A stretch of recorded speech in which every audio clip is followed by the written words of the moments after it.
94.8. Bien, seguimos en este tiempo de radio. Vamos a entrar con la entrevista del día. Lo vamos a hacer con el diputado regional del Partido Socialista, el vecino de este municipio, San Bartolomé de Tirajana, Gustavo Santana Martel. Muy buenos días. Buenos días. Tiempo hacía que no estaba usted en este estudio. Sí, a ver si rompemos la dinámica y venimos más. Eso le iba a decir, que nunca las mañas pierdan, como decimos aquí. Vaya, déjeme que le ponga en antecedentes a los oyentes, porque no sé si tanto lo que tiene.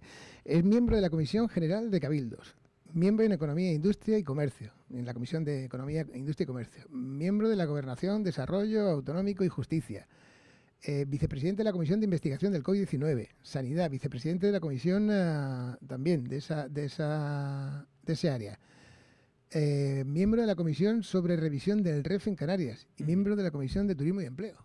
Sí, efectivamente. ¿Y le da tiempo para tanto? Hay que sacarlos, ¿no? De donde sea. Con otras cuestiones que desde la responsabilidad política de un diputado hay que intentar sacar adelante. Por ejemplo, dos normas autonómicas de las cuales yo he participado directamente, porque he sido una de ellas el redactor y la otra el negociador en la anterior legislatura, redactor sobre la inclusión obligada en la Ley de Ordenación de Turismo de Canarias de la instalación de las camas elevables en todo el sector alojativo, cuestión que redacté, que la llevé a cabo y que está en tramitación, y que, si todo va bien, antes de finalizar el año ya se modificará la ley para que las camareras de piso no tengan que estar sufriendo más dolores de los necesarios si logramos que se incluya la obligación de las camas elevables en el sector alojativo, pero también, que es una enmienda que he presentado a última hora, los carros mecánicos. Carros para que cuando tengan que arrastrar sus materiales de limpieza, según la arquitectura que tenga cada hotel, porque tengamos en cuenta, por ejemplo, donde hay mopas, el arrastre es mucho mayor y requiere un esfuerzo.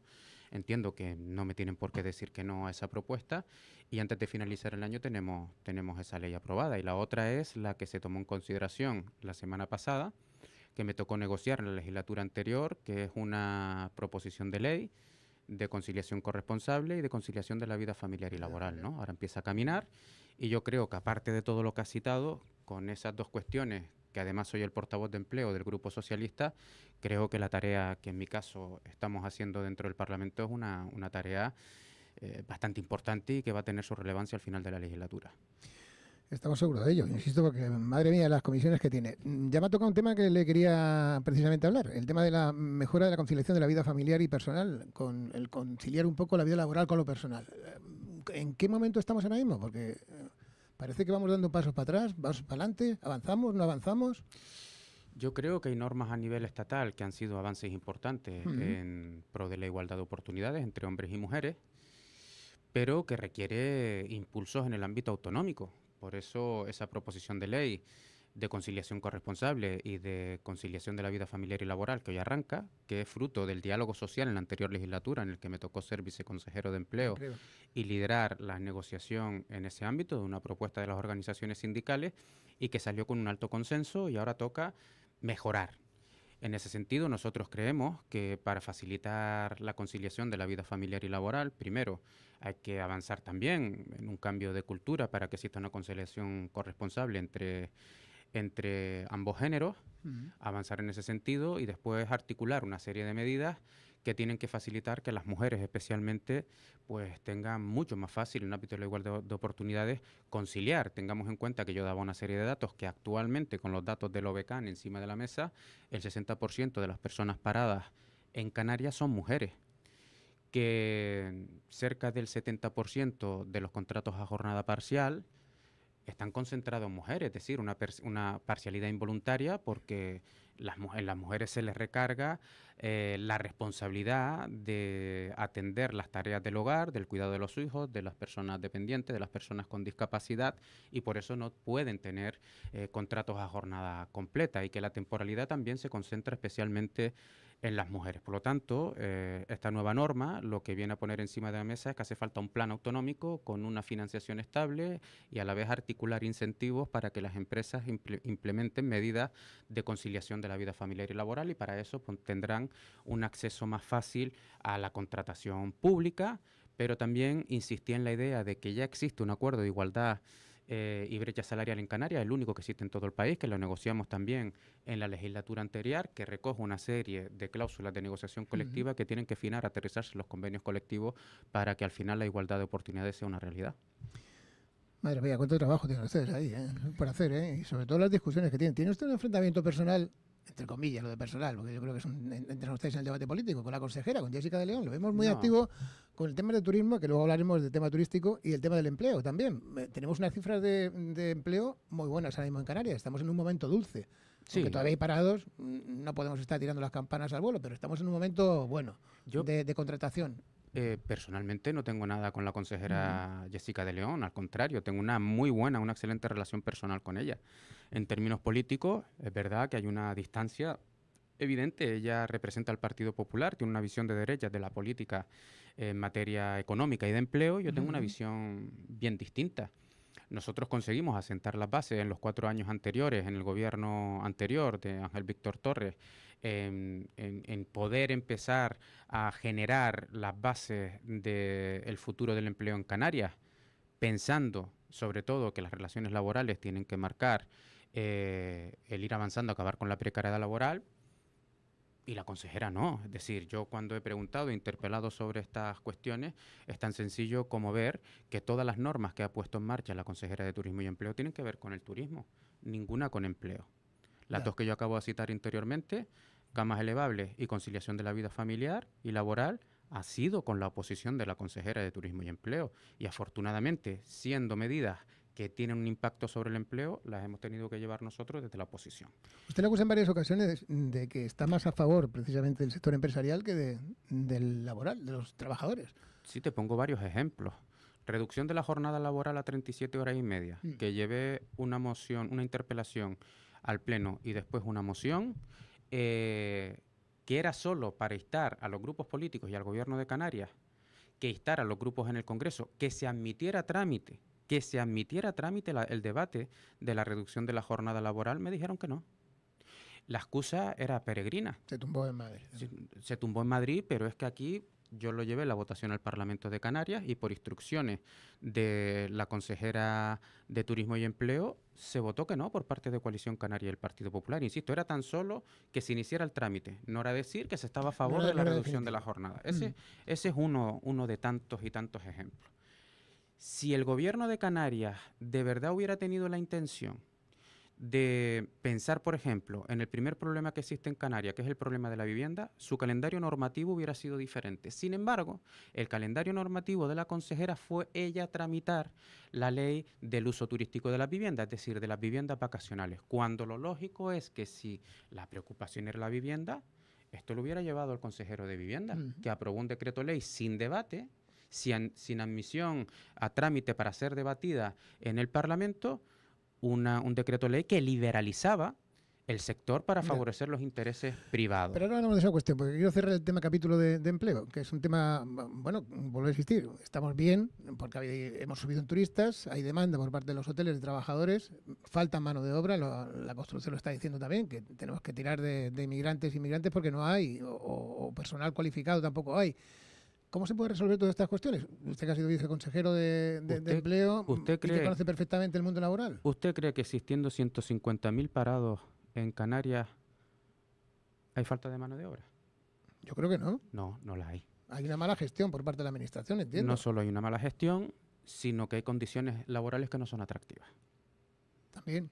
Acabamos de hablar, por ejemplo, de la conciliación de la vida familiar y laboral. En el sector de hostelería, posiblemente ese sea un elemento que no sea atractivo para que muchas personas que están dados de alta en los registros de empleo, en las oficinas, llamémoslo así, mal llamadas, las oficinas del paro, las oficinas públicas de empleo, pudieran ir a trabajar a la hostelería si las condiciones son óptimas, pero no lo son. Ha habido un conflicto reciente en el sector de hostelería, que hubo una huelga general, por inacción de las políticas de empleo del gobierno actual y de su consejera de empleo. Si de verdad hubiera existido una voluntad clara de apostar por las condiciones laborales de los trabajadores, no hubiéramos llegado a este punto. Recuerdo que en nuestra legislatura, en el gobierno anterior, también se llegó a un acuerdo en los convenios de hostelería sin conflicto, sin huelga. Aquí hubo una huelga porque hubo un movimiento de los sindicatos convocando una huelga y se les obligó a negociar en este sentido. Por lo tanto, todas las políticas que tiene configurada en el ámbito del empleo el actual gobierno es de retroceso sobre los derechos laborales. También los métodos de mediación, de intermediación laboral para que no existan esas vacantes en el empleo, en el sector de hostelería y en el sector de la construcción, esencialmente. Por lo tanto, habría que confiar un poco más en las oficinas de empleo, en las políticas de intermediación, estimular o mediar para que las condiciones laborales cambien a través de los convenios colectivos. Pero ¿qué sucede? Que hay un órgano, el Consejo Canario de Relaciones Laborales, que está obligado por ley a convocar sus sesiones al menos 2 veces al año, y el actual gobierno no lo ha convocado ni una sola vez para estar los empresarios a ver cómo buscamos solución a esto.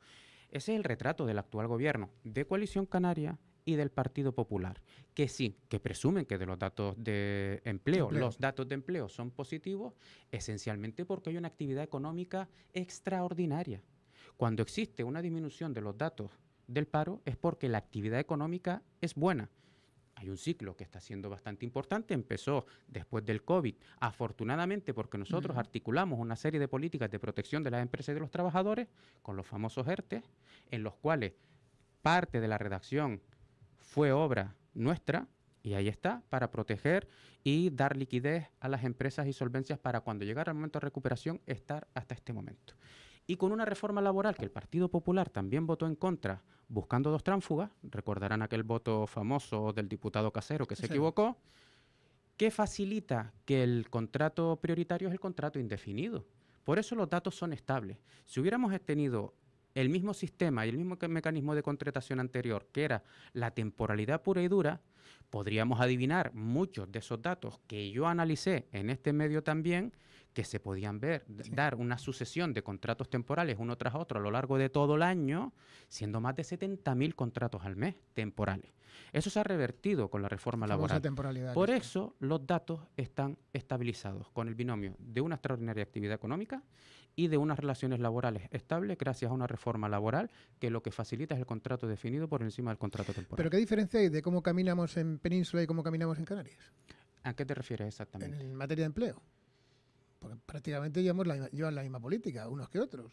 Los pasos produce un crecimiento también en el sector turístico, que ha impulsado también la contratación a nivel nacional, ha bajado las cifras del paro, al igual que en Canarias. Porque la actividad económica es importante en todo el país. Lo que repercute de forma positiva en Canarias, repercute de forma positiva en todas las comunidades autónomas, porque hay una actividad económica producto de las políticas estatales que está rindiendo sus frutos. Por lo tanto, a mí me parece curioso, ¿no? Cada comunidad autónoma presume de los buenos datos de empleo. Sí. Todas. Pero su competencia en materia de empleo en torno a lo que es la actividad económica que se está dando es muy limitada. ¿Entiende que no jugó el papel que debía jugar el gobierno cuando se puso en marcha la huelga por parte de los trabajadores? Es que un año antes, en el debate del Estado de la Nacionalidad, producto de la presión que metí yo en el Parlamento de Canarias, con aquel debate famoso, ahí están las hemerotecas y los vídeos que yo suelo colgar en las redes sociales, se habló de distribución justa de la riqueza. Y yo tuve una intervención muy dura con la consejera de Turismo y Empleo, en el que le dije que desconocía cómo era el mecanismo de la negociación colectiva. Porque después del COVID-19, aún llegando a un acuerdo de negociación colectiva en el sector más importante, que es el sector de hostelería, y avanzando después de 2 años a una actividad económica muy importante en donde habían subido los precios de forma descomunal tras la crisis de la guerra de Ucrania, los salarios se mantenían estancados. Y yo vine a decir que había que cumplir al menos lo que estaba pactado a nivel estatal porque no se cumplía en Canarias. El desconocimiento de la consejera era tal que no sabía cómo estaba la situación del resto de convenios colectivos. Como debe confundir que como solo es consejera de turismo, solo se encarga de vigilar de que vaya bien los convenios de hostelería, pero se olvida de los de transporte, de los de comercio, de los de las agencias de viajes, que no existe, de los rentacar, que no existe, todos los subsectores que engloban lo que es el sector turístico. Lo que pasa que a partir de ese debate, ellos a propuesta de ellos, llevan una resolución al debate del Estado de Nacionalidad que dice que van a iniciar las conversaciones con sindicatos y patronales para una mejora de sus condiciones laborales y sus condiciones económicas. Un año después no se reunió con ninguno de ellos, Por eso digo yo que las huelgas generales son producto de la inacción de la consejera de Turismo y Empleo, que tenía mandatada por una resolución del debate del Estado de Nacionalidad sentarse para intentar impulsar los salarios y no llegar a una huelga general. No me diga que la huelga del transporte que tenemos ahora mismo, interurbano, también es responsabilidad de la consejera. Lo que es responsabilidad de la consejera es no hacer lo mismo que anunció que iba a hacer con la huelga de hostelería, que es mediar en el conflicto. Porque ella va arrastrada a mediar al conflicto porque los sindicatos le envían una carta y le dice, oiga, señora consejera, media aquí, que esto está aquí estancado y usted no ha hecho nada. Cuando fue a mediar, resulta que lo hace tan rematadamente mal que en una provincia decía una cosa, en otra provincia decía otra, pero no mediaba. Simplemente estaba preocupada a ver si no se le convocaba la huelga, hasta que al final se celebra la huelga en Santa Cruz de Tenerife, en plena Semana Santa. Y yo pregunto, ¿qué hay peor para la imagen del sector turístico que se produzca una huelga por la inacción precisamente de quien es consejera de Turismo y Empleo? Porque no se puede acusar a los manifestantes, decir, cuando Canarias tiene un límite, se manifiestan para que exista una redistribución justa de la riqueza, vivienda accesible, etcétera, etcétera, y decir que eso daña la imagen del sector turístico, y la huelga, producto de su inacción política y la de el presidente del gobierno de Canarias, Fernando Clavijo, provocó la huelga de Santa Cruz de Tenerife. Por cierto, que yo escribí una crónica de lo que sucedió el día antes de la celebración de la huelga, donde Fernando Clavijo convoca en presidencia del gobierno en Tenerife a todos los sindicatos, menos a comisiones y UGT, para intentar cerrar un acuerdo y no se celebrara la huelga. Claro, cuando fue a firmar ese preacuerdo se dio cuenta que faltaba UGT y comisiones obreras. A prisa y corriendo lo llama, lo sienta allí, se saca una foto pensando que tenía un preacuerdo, que el único sindicato que no lo firma es la UGT. Y resulta que las asambleas de trabajadores por la tarde le revocan el acuerdo y se celebra la huelga. Mi pregunta es, ¿por qué no estaba la consejera de Turismo en esa foto? ¿Por qué Fernando Clavijo no convocó a la consejera de Turismo y Empleo a esa mediación? Bueno, estaba de acuerdo. Porque él quería ponerse una medalla política en detrimento de la consejera de Turismo y Empleo. Y resulta que le sale el tiro por la culeta tanto a él como a la consejera. Un conflicto que al final no se resolvió. Al final hubo huelga y al final se tuvo que llegar a acuerdo. Porque hay convenios distintos en Las Palmas, en la provincia de Las Palmas con Santa Cruz de Tenerife. Es una cuestión que no se entiende. Y no hay un convenio marco general en Canarias. No, la estructura de la negociación colectiva puede hacer que existan convenios provinciales, convenios autonómicos, o puede priorizar, que afortunadamente la reforma laboral lo cambia, que pesen más los convenios de empresa que los convenios del sector. En Canarias, desde hace muchos años existen 2 convenios provinciales. Yo abogo porque exista un convenio autonómico. Claro. Porque a igual trabajo, a igual condiciones y igual salario. Sin embargo, quien no quiere es la patronal de Santa Cruz de Tenerife y Fernando Clavijo. En esto creo entender que la consejera de Turismo, siendo de Fuerteventura, tiene más sensibilidad en que exista un convenio autonómico. A lo mejor debería pensar en convocar el Consejo Canario de Relaciones Laborales, que lo tiene muerto, e instar a las partes a llegar a un acuerdo interprofesional de negociación colectiva para marcar la estructura de la negociación colectiva y decir que todos los convenios en Canarias tienen que avanzar hacia convenios autonómicos, y así acabamos con el conflicto histórico de 2 convenios provinciales en el sector de hostelería. Bajo su óptica, ¿esto se va a mantener? ¿El empleo se va a mantener en Canarias? Porque yo creo que ya estamos tocando techo, turísticamente hablando.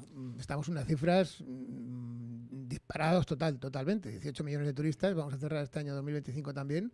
Es una cifra muy alta para el archipiélago. Pero las previsiones que vaya más para el año que viene. No sé yo. Yo ahí ya creo un poco por la estabilización. Esas son las previsiones que tiene el gobierno y las diferentes fuentes a las que se consulta. Lo cierto es que Canarias depende externamente de muchos factores. Claro. Entonces hay que ver cómo evoluciona esto. Los conflictos bélicos. Hay que ver cómo evoluciona todo esto, cómo repercute en los países que mayor visitante genera en Canarias. Hemos visto que ese conflicto que se quiso poner de Ryanair fue anecdótico, que enseguida hay otras compañías de mayor excelencia que ocupan el espacio, aunque la consejera se lanzó a decir una barbaridad, conociendo las estrategias chantajistas de Ryanair. Es curioso porque suele afectar a vuelos más bien nacionales, no a vuelos internacionales. Pero en cualquier caso, en la ley del mercado... 37.000 plazas se quitaban. Digo, si lo sabemos que la oferta y la demanda, la ley del mercado, al final, el espacio que deja uno lo ocupa otro. ¿Vale? La cosa es estar pendiente ahí. Yo la fui a la consejera que se había preocupado por eso, pero no se preocupó cómo podía afectar esto a los trabajadores ante las noticias iniciales, ¿no? Como hicimos nosotros, por ejemplo, con la crisis de Thomas Cook. Pero bueno, vamos a ver cuál es el comportamiento de la economía, si existe un enfriamiento de la economía, si existe ese enfriamiento de la economía, cómo se mantiene la estabilidad del empleo y si las cosas van mal, articular todos los mecanismos que hemos puesto en marcha, como los ERTEs, para que los daños no sean tan lesivos. Esperemos que no tengamos que llegar a esa circunstancia. Por cierto, el tema de empleo, el conflicto que tenemos aquí con el tema de los trabajadores de las hamacas no es un conflicto, no se ha abierto conflicto. No, los trabajadores no tienen conflicto. Están reivindicando... Los trabajadores no tienen conflicto. Los trabajadores tienen una preocupación por las palabras que dice Alejandro Marichal. Y ahora con esa confusión que existe, con lo que ha dicho Marco Aurelio, que la situación no va a cambiar, que se va a mantener igual, cuando lo que ha dicho Marichal es que va a sacar una subasta y que la va a sacar por lotes y que esos lotes tienen que estar aparejados chiringuitos con hamacas y sombrillas. ¿Vale? Mi pregunta es al señor Marichal, ¿cómo va a subrogar los trabajadores si van a esa situación? ¿Qué certidumbre le da a los trabajadores? Por eso los trabajadores están preocupados. Y están preocupados, pero también conocen el servicio. Y sabe que el servicio genera unos ingresos muy potentes y que la actual subida de precios que se aprobó definitivamente en el pleno pasado busca un objetivo, que es hacer atractivo el servicio para quien algunos piensan que va a serle concedido finalmente la gestión del servicio. Por la información que tengo yo, el alcalde no piensa igual con la distribución de lotes aparejados a chiringuitos y a sombrillas y hamacas, sino que piensa a lo mejor que 1 o 2 lotes es suficiente. Me tendrá que explicar también cómo lo va a hacer sin lesionar los derechos de los trabajadores o cómo va a frenar la incertidumbre que tienen esos trabajadores.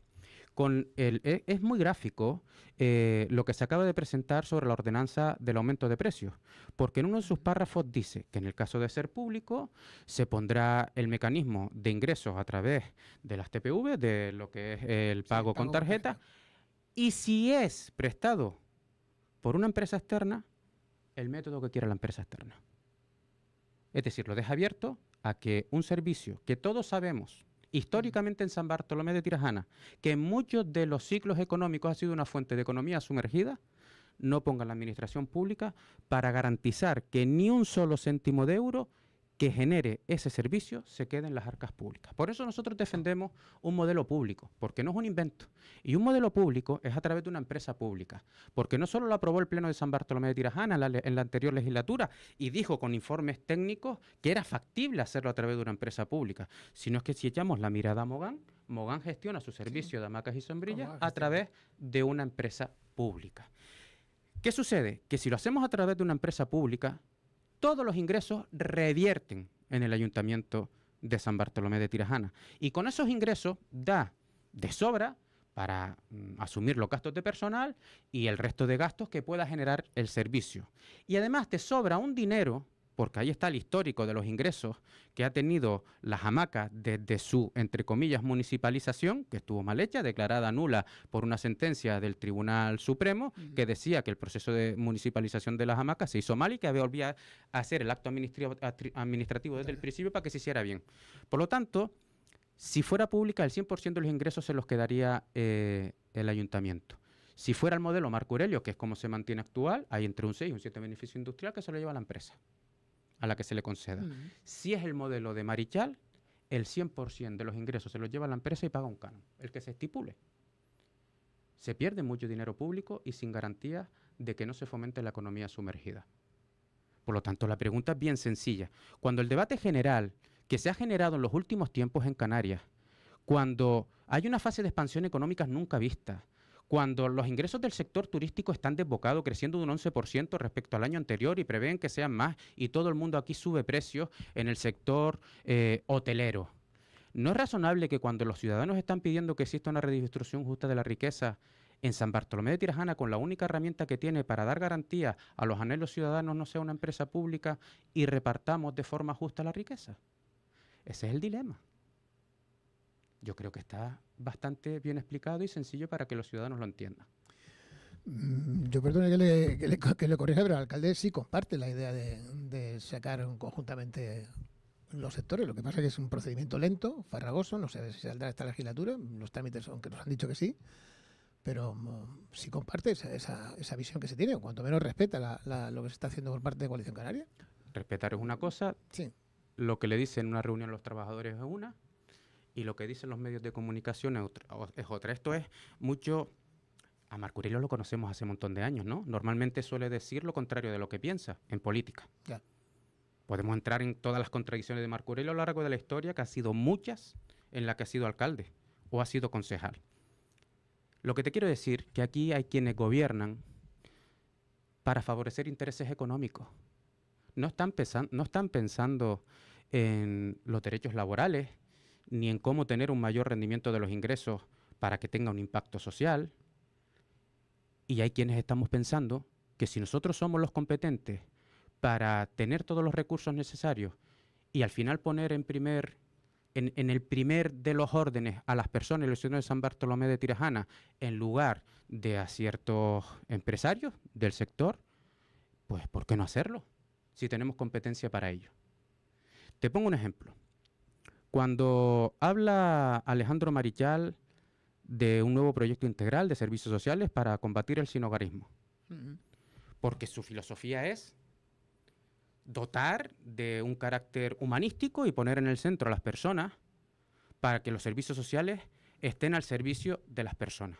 Proyecto que, por cierto, una vez leído, tiene muchísimas carencias, por no decir que es irrealizable, porque es una invitación a la cesión ilegal de trabajadores, tal y como está estipulado, con unos cálculos mal hechos sobre cómo proyecta, cómo serían los salarios de los trabajadores que contrataría una empresa del tercer sector, porque ni tan siquiera tiene previsto cuál sería el coste de los seguros sociales de esos trabajadores. Es decir, eso es un trabajito de andar por casa. Pero la pregunta sería, si es poner en el centro a los seres humanos, ¿es una política humanista el haber iniciado en la legislatura anterior expedientes sancionadores a las empresas hoteleras para expulsar a los menores inmigrantes y a los inmigrantes que estaban en el sector alojativo? Parece que no, ¿no? ¿Es humanista y en defensa de los derechos humanos encabezar una manifestación en Playa del Inglés para exigir la expulsión de los inmigrantes del sector hotelero en plena COVID-19? Parece que no es una política que piense en la defensa de los derechos humanos. Es humanista y es una defensa de los derechos humanos cargarse caipso y no tener un proyecto alternativo para no cercenar los derechos y garantías constitucionales de las personas sin hogar. Parece que no es una política muy humanista ni que defienda a los seres humanos. Por eso parece una broma cuando Alejandro Marichal, para justificar su mala gestión y su falta de humanidad, saca un proyecto que está cogido con pinzas, que sabe que es irrealizable y que en todo caso es para dotar a un convenio, una empresa del sector del tercer sector, y no dotar a nuestros recursos públicos de una estabilidad permanente en nuestros servicios sociales que están muy desgastados. Porque cuando usted lee el proyecto que presenta Marichal, viene a decir, con esto facilitaríamos descargar de trabajo a nuestros servicios sociales, que es su idea primogénea, no es otra. La pregunta es, si están sobrecargados los servicios sociales ahora, que llevan sobrecargados muchísimo tiempo, y estoy seguro que muchas de esas trabajadoras sociales están sufriendo ese síndrome de burnout, que lo que les provoca es hastío y cansancio porque no encuentran una respuesta de su administración pública, habrá que pensar en otro modelo de servicios sociales en San Bartolomé de Tirajana. Y vuelvo a la pregunta. ¿No sería preciso tener todos los recursos públicos necesarios para tener unos servicios sociales potentes, estables, que hoy sean buenos para las personas sin hogar, pero que sobre todo sean buenos constantemente y habitualmente para toda la ciudadanía de San Bartolomé de Tirajana? Porque mañana no sabemos lo que te puede pasar a ti, a un familiar tuyo, claro, ni a uno mío. Por lo tanto, ¿para quién gobierna Marco Aurelio y Alejandro Marichal? ¿Para los sectores económicos o para la sociedad de San Bartolomé de Tirajana?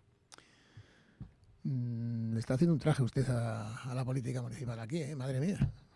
Entre las hamacas, los servicios sociales, y eso que no hemos entrado en la política municipal, que lo quería dejar para el final, pero ya hemos entrado de lleno. O sea, que ¿usted cree que lo que se está haciendo en servicios sociales es un parche ahora mismo? Es un parche, absolutamente. ¿Cómo es posible que hace 2 años aproximadamente desaparece Calypso y ya no hay una alternativa a la desaparición de ese proyecto? ¿Cómo es posible? Está en marcha el proceso de una oferta de empleo pública para contratar a nuevas 6 trabajadoras sociales. Es necesario, llevamos pidiéndolo, yo en el sindicato lo llevé pidiendo muchísimo tiempo, porque los servicios sociales tienen un desgaste, porque el trabajo social es un trabajo, yo soy graduado en trabajo social, es un trabajo que desgasta psicológicamente, que necesita una atención constante porque te vas con muchos de esos problemas pensando cómo solucionarlos y no teniendo las herramientas para hacerlo. Y lo que acaba de sacar Alejandro Marichal simplemente es una excusa para decir, algo estoy haciendo, pero es que su política de servicios sociales es un desastre, igual que su política de vivienda es un desastre. Es un desastre, Diego. Entramos en el tema de la vivienda. Métase usted en la página de Herbisur. ¿Usted cree que es normal que se anuncie de boquilla la promoción pública de vivienda y en su página web no estén las promociones públicas de vivienda? Porque a mí cuando yo veo eso, la sensación que me da que lo que está es solo en una política electoralista para generar ciertas expectativas a los ciudadanos de San Bartolomé de Tirajana que están esperando como agüita de mayo hace muchísimo tiempo poder acceder a una vivienda y de esa manera decirle, bueno, váyase usted aquí a apuntarse a las oficinas de Herbisur. Genera una expectativa falsa, pero no hay una planificación de vivienda real para San Bartolomé de Tirajana.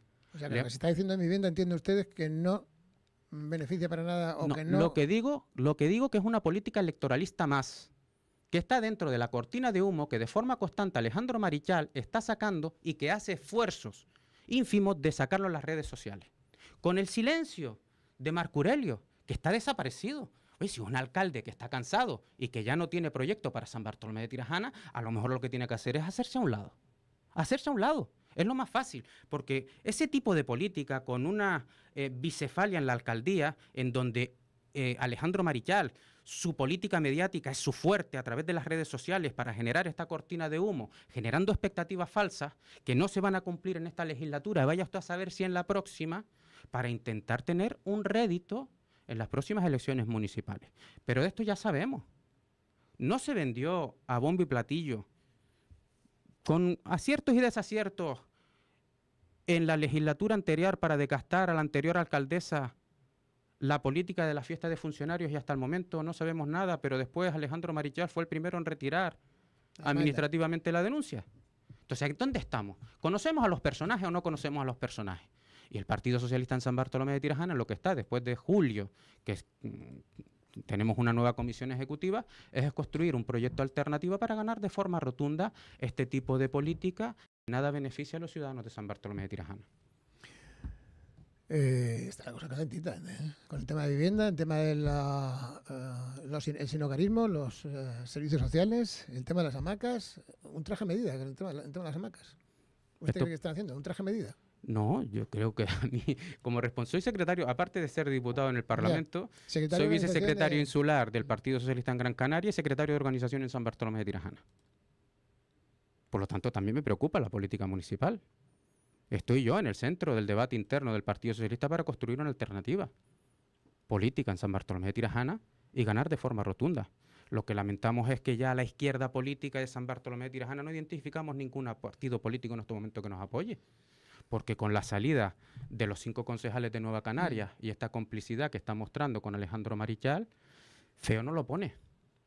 Porque yo creo que con la nueva decisión del nuevo partido de Teodoro Sosa, en el que dice que quiere una alianza nacionalista con Coalición Canaria, lo que está mostrando es un giro radical de la derecha, de la política de derecha, que quiere hacer los antiguos concejales de Nueva Canarias, hoy de Prica, en la política municipal. Esto he tenido yo la oportunidad de decírselo a Samuel Enrique en persona, que me parecía un error lo que estaba haciendo antes de que se confirmara la salida definitiva de Nueva Canarias. Por lo tanto, el Partido Socialista lo tiene complicado. La tarea que nos queda es intentar atraer todo el voto de izquierda de San Bartolomé de Tirajana para plantarle cara a esta política de Coalición Canaria y Partido Popular en San Bartolomé de Tirajana, que lo que prima son los intereses económicos por encima de los intereses sociales. Yo creo que eso es lo que estoy intentando decir. Y esa es la tarea que estamos. En julio celebramos nuestra comisión ejecutiva, estamos en septiembre y estamos construyendo esa alternativa. Ya. reparto para todos. Eso está bien, hombre. Eso está bien. Que cada palo aguante su vela, entiendo. No, pero esto es hacer política. Entiendo que el paso que ha dado Samuel Enrique Quintana, por lo que me refiere, es un poco desacertado, entre comillas. Absolutamente desacertado. Mira, yo soy de una organización política. Yo me afilié cuando tenía 18 años, Diego. Tengo casi 50, los cumplo en enero. Tú me has visto a mí, con todas las crisis internas que hemos tenido en el Partido Socialista, irme del Partido Socialista. ¿O he esperado pacientemente a los debates internos y a los relevos que democráticamente se tienen que dar en una organización para dar mi opinión crítica, que siempre la ha dado? Usted lo sabe, que siempre la ha dado. Es más, yo me presenté a unas primarias. No de los críticos. Me presenté a unas primarias para ver si le ganaba la candidatura a la alcaldía a Conchi Narváez, con 31 años. Entonces, cuando yo veo estos movimientos, que al final lo que busca, está claro, lo que busca Teodoro Sosa es una consigna, y yo creo que es bueno que lo sepan los ciudadanos, de ciertos sectores económicos en la isla que le dicen a Coalición Canaria: oye, hay que construir una fuerza lo suficientemente fuerte en el Congreso de los Diputados para influir en la política nacional, porque nos salió bien con el 75% de bonificación del transporte de pasajeros, con un voto que hacía falta, el voto de oro le llamaban en aquel momento, ¿verdad? O el voto de oro era el de Pedro Quevedo o era el de Aniorama, uno de los dos. Esa era la pelea nacionalista que existía en ese momento. Y la estrategia era clara. ¿Dónde tenemos el problema? En Gran Canaria. ¿Cuál es el submarino? Teodoro Sosa. ¿Para qué? Para acercarse a Coalición Canaria e intentar hacer fuerte. ¿A costa de qué? De dividir Nueva Canaria. Y esto es una mala noticia para la izquierda política, porque si hay un nacionalismo de izquierda, está claro que en Gran Canaria era Nueva Canaria. Coalición Canaria no es un nacionalismo de izquierda, solo hay que ver sus políticas económicas, solo hay que ver sus políticas de liberalización de la vivienda, solo hay que ver sus políticas de su liberalización territorial, que será lo que está al final del calendario normativo, que era lo que intentaba decir antes. Por lo tanto, para mí es una mala noticia. ¿Qué creo? Que queda mucho tiempo, y en San Bartolomé de Tirajana tenemos un problema, porque la salida de los concejales de Nueva Canarias, como un partido nacionalista de izquierda, es una mala noticia para los ciudadanos de San Bartolomé de Tirajana. Porque va a haber una especie de orfandad en ese espacio político. Y Samuel se ha equivocado, porque si pretende tener una alianza, que es lo que ha dicho Alejandro Marichal, en la composición de las listas electorales de cara a las próximas elecciones municipales, no van a tener hueco. Sus concejales y él no van a tener hueco.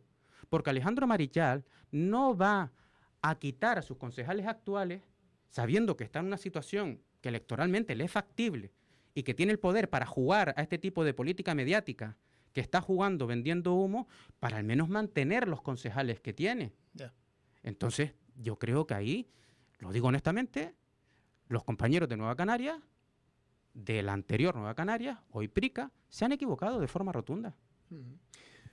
¿No está propiciando el Partido Socialista precisamente esta circunstancia, este hecho, de que se creen o se intenten conformar formaciones nacionalistas, como estamos viendo en Cataluña, que está reivindicando o está gobernando este país? Porque el gobierno central va a golpe del voto de sus socios de gobierno, que no son socios de gobierno, son socios de intereses más que de otra cosa. ¿No está propiciando precisamente lo que estás hablando? Yo estoy hablando de coherencia política. Ya. Bueno, es que la coherencia política hoy en día... el que propicia el afloramiento de nuevos partidos nacionalistas... Pues si echamos mano a la hemeroteca, Gustavo, nos quedamos un poco en 33 todos los ciudadanos también. Hoy pacto, mañana no pacto. Con esto nunca en la vida y ahora pacto. O sea, la política tú sabes que trae extraños compañeros de viaje. Claro, yo estoy hablando de política. Cuando tenga el resultado electoral de las próximas elecciones... Si estoy viendo lo que está ocurriendo a nivel nacional, pues lo más normal es que se busque una coalición para intentar presionar a Madrid en la defensa de los intereses de Canarias. ¿Y tú no crees, y te devuelvo la pregunta, que esta especie de veleta política lo que marca es una falta de principios ideológicos por encima de otro tipo de principios? Pues es posible. Claro, entonces yo estoy hablando de eso. ¿Un ciudadano de quién se tiene que fiar más? ¿De una veleta política que no sabe dónde va? ¿O de quien defiende los principios a capa y espada independientemente? ¿A esta altura de la vida todavía estamos hablando de principios políticos? ¿Principios de izquierda, principios de derecha? Está hablando la conmigo. Gente está... Yo sé que tú sí. Claro, entonces está hablando conmigo. Si usted me pregunta a mí... Está hablando si usted me pregunta a mí... En la visión general que tiene la sociedad. Pues bueno, pues si esa es la tendencia donde hemos ido en los últimos años donde pesa más un bulo que la coherencia política de la defensa de una idea, tenemos un problema. Algo tendremos que hacer. Tenemos un problema. Hay un problema. Yo me rebelo ante ese problema. Hay una crisis de identidad tremenda. Yo me rebelo ante ese problema. Porque yo vengo de una generación, o al menos cuando hablo con la gente de mi generación todavía siento ese vínculo, sí, algunos con sus ideas y otros con otras, a los cuales no renunciamos. Y la prueba tienes la juventud, lo que dice la juventud. Pero también creo que hay una percepción errónea de la juventud, porque no es lo mismo lo que dice núcleos determinados en las redes sociales a lo que dice una encuesta determinada al verdadero sentimiento de la juventud. Lo que tenemos que ver es cómo señalar de forma clara donde hay un bulo, aunque ese bulo venga de periódicos que hasta el momento parecía que tenían reconocido prestigio, o que vienen de periodistas que aparentemente tienen que tener un cierto código deontológico y el lenguaje que utiliza es un lenguaje más belicista, insultante y deshumanizador de lo que jamás hayan visto. Por lo tanto, ahí también yo creo que tenemos un problema. El principal problema en ese tipo de periodismo que permite, con ese lenguaje tan soez que se utiliza para señalar al adversario político, para esconder que no tienen ni una sola idea política, porque si afloraran sus ideas políticas, la sociedad se rebelaría contra ese tipo de políticas, porque en el caso del Partido Popular, de Coalición Canaria y de Vox, es una política que va en contra, y esto lo sé bien, de la defensa de los derechos de los trabajadores. ¿O no han dicho el SMI no puede seguir subiendo, hay que bajarlo? ¿O no han dicho el ingreso mínimo vital hay que revisarlo porque genera un efecto llamada a la inmigración? Cuestión que es irreal. Porque el ingreso mínimo vital, para poder acceder a él, tienes que tener tu pertenencia como mínimo en este país con 1 año y con todos los papeles en regla. Eso es lo que hay que combatir, Diego. Yo estoy seguro que la juventud española, la juventud canaria, tiene otra visión de las cosas. Pero, desafortunadamente, las redes sociales y los bulos y cierto periodismo está jugando un flaco favor a la democracia de este país. Cierto periodismo. No matemos siempre al mensajero, que el mensajero no es el quien tiene la culpa. El que tiene la culpa son las políticas que hacen determinados también políticos que alientan precisamente ese tipo de cuestiones. Me refiero en el conjunto. El Partido Socialista, por un lado, porque si leemos unas editoriales de determinados periódicos que son afines al gobierno, también uno le sorprende. Pero ¿qué política ha hecho el gobierno que genera malestar periodístico? Hombre, desde el momento en que el gobierno quiere excepcionar o quiere coartar la libertad de expresión, oiga, si usted se siente agredido verbalmente, vaya usted a los juzgados. No. El Parlamento ha aprobado un reglamento en el que precisamente, sí, pero no prohíbe que vengan los periodistas acreditados y que hagan su profesión con todo el rigor del mundo. Va contra ciertos pseudoperiodistas de ultraderechas que son capaces de contaminar con bulos cualquier tipo de política a través de periódicos digitales que después se convierten además en querellas criminales. Eso es un ataque a la democracia. Eso es un ataque a la democracia. Porque si normalizamos y naturalizamos ese tipo de políticas, llegará un momento en el que al final será tarde y nos arrepintamos, porque la historia demuestra que ese tipo de política se llevó en momentos históricos tampoco muy lejanos en nuestro país y la cosa terminó mal. Bueno, tampoco vamos a entrar a valorar esa cuestión ahora, que nos llevaría a un debate muy extenso, aunque comparto lo que estás refiriendo, pero tampoco ni una cosa ni otra. Yo entiendo que muchas veces coartar la libertad de expresión es jodido, y más una democracia como la española, que es una democracia consolidada. Entendemos que insisto, no es coartar la libertad de expresión, es coartar las faltas de respeto, amparándose en la libertad de expresión. Pero para eso están los juzgados. No la política, no el político. No, porque el periodista tiene un código deontológico que tiene que respetar. Y el político también hace unos compromisos y tiene unas... Bueno, pues cada 4 años pasan las elecciones y se le tumba o sigue en el gobierno. Eso es la democracia. Un periodista que se dedica a esto no está expuesto a la realidad de las urnas cada 4 años, o a la realidad de una moción de censura, o a la realidad de una moción de confianza. Eso no lo tiene este tipo de periodistas. Este tipo de periodistas se permite hacer anuncios incluso que al final terminan sí en los juzgados porque han provocado o ha estimulado ciertas estafas. Como la famosa esta que el señor Quiles ¿no? Que hizo en referencia a no sé qué agencia de viaje, ¿no? Que al final se demostró que era una famoso, estafa. una estafa. Por cierto, el tema del COVID, ¿cómo está el tema del COVID? ¿Le tocó a usted estar al lado de Ábalos, presidiendo la mesa de la comparecencia de José Luis Ábalos? Sí, yo soy el vicepresidente de la mesa. Le vi usted tragando mucha saliva ese día, no sé por qué. No. No, la verdad que, mira, uno juega, tiene que estar callado allí al lado en la vicepresidencia de la mesa, porque no me toca hablar, me toca marcar y desarrollar el trabajo que decidamos desde la mesa. Momento, cuando está escuchando? No, escuchando atentamente, a ver lo que se decía, porque habían preguntas que además los grupos parlamentarios, yo he insistido mucho en que cuidado en la mesa, quiero decir, de lesionar derechos constitucionales de las personas que están incursas en procedimientos penales en estos momentos, porque una comparecencia en una comisión de investigación tiene que saber separar lo que son los procedimientos jurídicos de otra cuestión, y ahí había que tener, pues, oye, mucho ojo. José Luis Ábalos podía acogerse a su derecho a no declarar, no lo hizo, declaró. El señor Aldama sí se acogió a su derecho a no declarar, igual que otras personas que fueron a comparecer por allí porque están incursos en procedimientos judiciales. En el tema de las mascarillas también estás en la mesa. Sí. Hay quien apunta que están ustedes acelerando para intentar exculpar a Ángel Víctor Torres. No, la mesa, las comisiones de investigación tienen unos plazos. Tiene que cumplirse.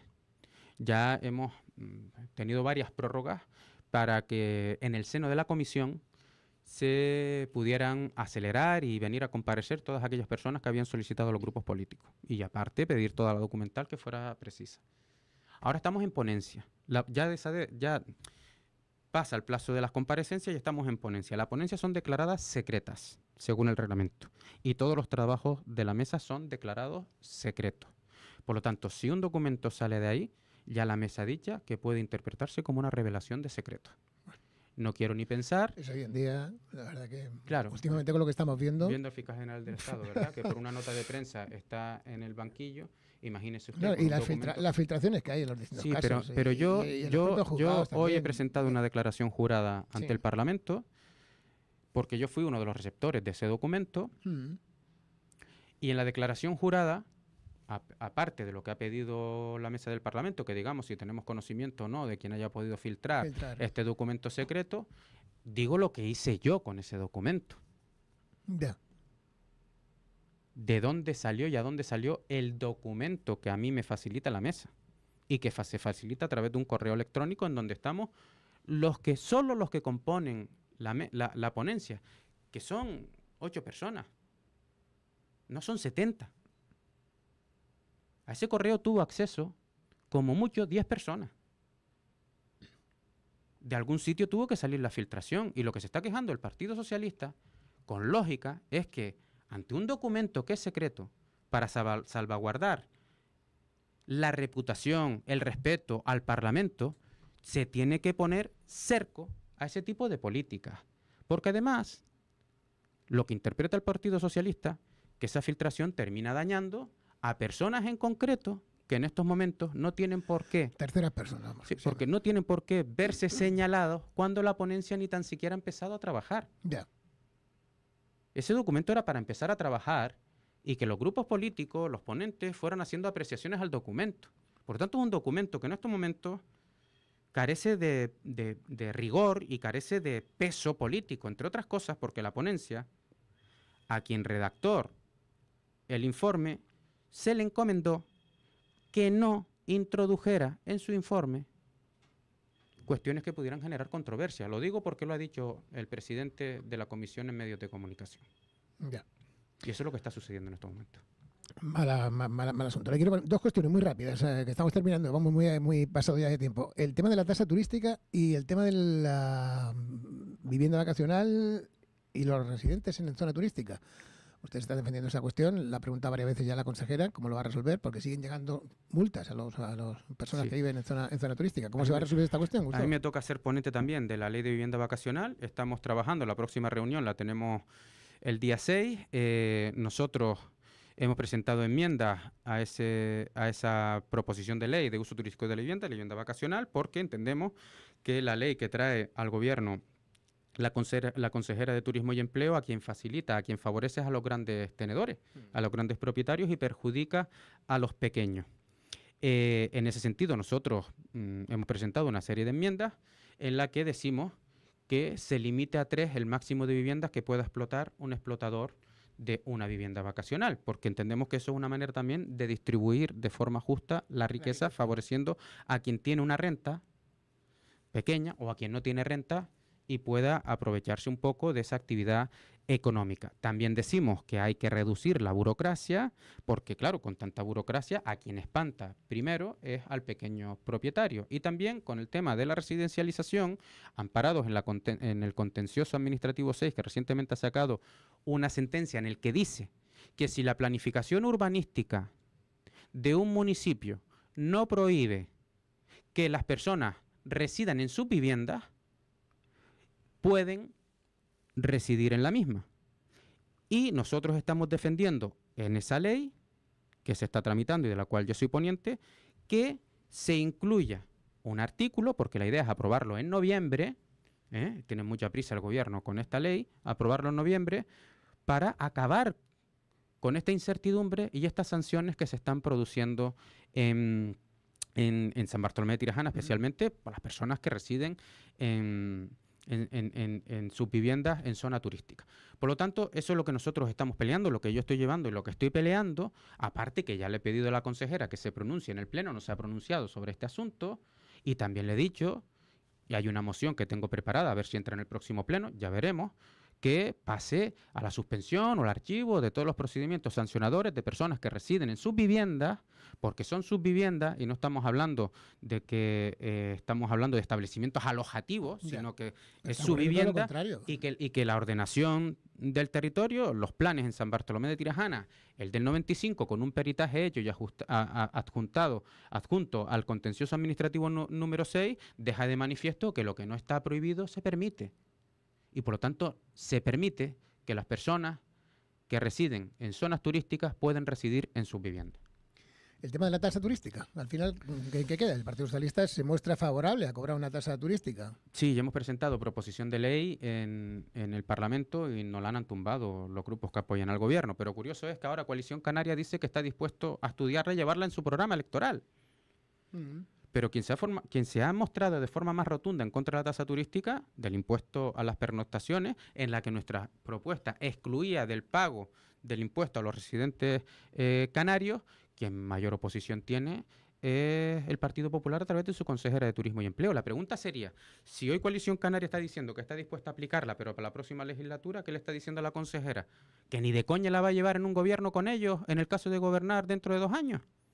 Porque es una negacionista de la tasa turística. Yo creo que en términos políticos, Coalición Canaria lo que le está diciendo a la consejera de Turismo básicamente es eso.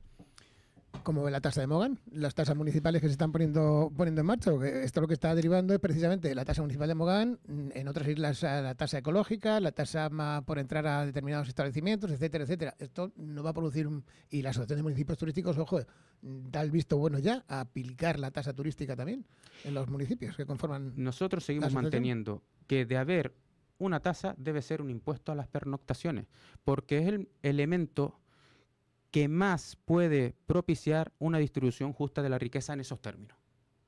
De la otra manera, estamos parcelando y de forma muy limitada la tasa que ha puesto Mogán, que bueno, que está ahora mismo judicializado, vamos a ver cómo termina eso, ¿no?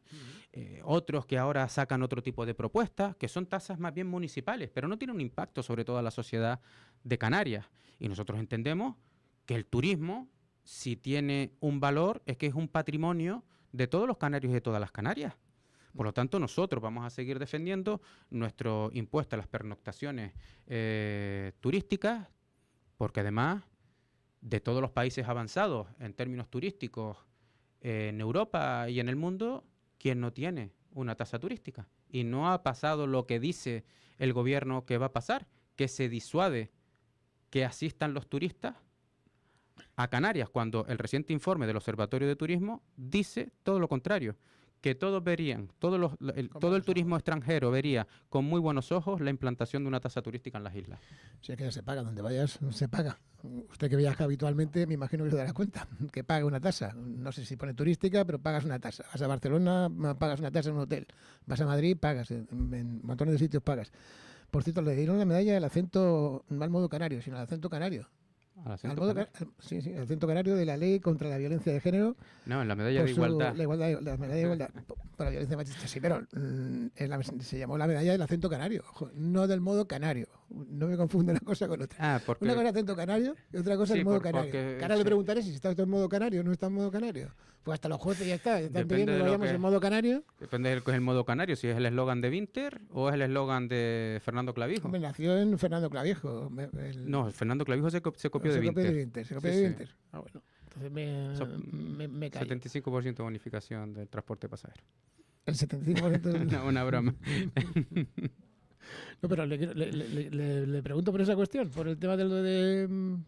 Bueno, yo creo que esa es una condecoración que el Ministerio de Igualdad, cuando ya se había cumplido varias décadas de la aprobación de la Ley contra la Violencia de Género, se le concede a quienes en aquel momento estábamos en el Congreso de los Diputados en la tramitación de la norma. Por eso se le concede, entre otros, a Román Rodríguez o a mi compañera Patricia Hernández, que además estaba en el Senado, ¿no? Sí.